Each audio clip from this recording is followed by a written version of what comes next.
Hey bro မင်္ဂလာပါကျွန်တော်ဒီနေ့ပြောချင်တဲ့အရာတစ်ခုရှိတယ်ဒါကပါလဲဆိုကျွန်တော်တို့ဒီပါတယ်ကလန်တစ်ခုပေါ့နော်ကလန်နာမည်တော့ပြောတော့သင်ပေးလာတော့ပုံပဲနေတယ်ကျွန်တော်တို့လည်းရန်တော်တာမဟုတ်တော့ကျွန်တော်တော်ပါဘူးနော်ကျွန်တော်ပြောတော့တော်ပါဒါပေမဲ့အဲ့ကလန်ကိုကျွန်တော်ဒီစီပြီးတော့ကျွန်တော်ပြောချင်တယ်ဒါကပါလဲဆိုယုံကြည်မှုကိုယုံကြည်မှုအရင်ကယုံကြည်တာမကောင်းဘူးပေါ့ဒီစီ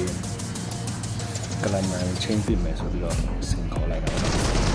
လူဝဲနေကဒီကိုထင်တဲ့အရာကိုကဒါလေးများဆိုတဲ့အရာကကိုယ်အတွက်တကယ်ကြီးမားတဲ့ဒုက္ခပေါ့နော်ကိုယ်အတွက်တကယ်ကြီးမားတဲ့ခက်ခဲတဲ့စိတ်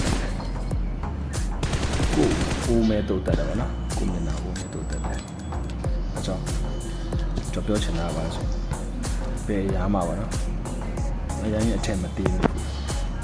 ဟောဒီ PUBG တော့ကဆိုရင်ကျွန်တော်ကပြောမရအောင်ပေါ့ဒါမျိုးဖြစ်ကိုဖြစ်ရမယ်ဆိုပြီးတော့ပြောမရဘူး PUBG တော့ကဆိုတခါတည်းဘောလုံးချန်တဲ့ຢာတွေကကိုယ်နိုင်တော့တဲ့တခါတည်းဟုတ်ကဲ့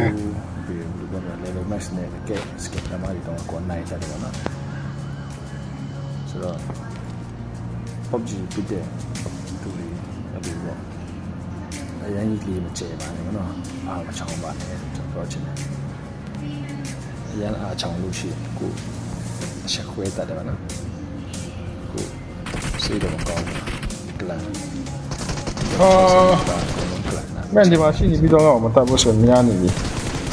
လည်းစိတ်မကောင်းပါဘူးနောက်လူတွေလည်း PUBG ပြကြပါအေးစေးပြပါတော့အေးစေးပြပါချက်ချင်းဟိုကလန်စင်ခေါ်ပြီးကလန်စင်ခေါ်ရလို့ပဲနေတယ်ပြင်မလား PUBG ကိုပြီးရအေးချင်းချမ်းတဲ့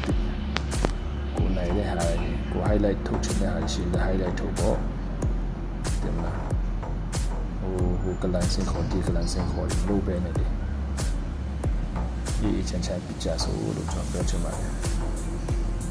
PUBG ကိုကျွန်တော်ပြတဲ့အခါမှာချစ်မြတ်လို့ရတယ်တင်မှာ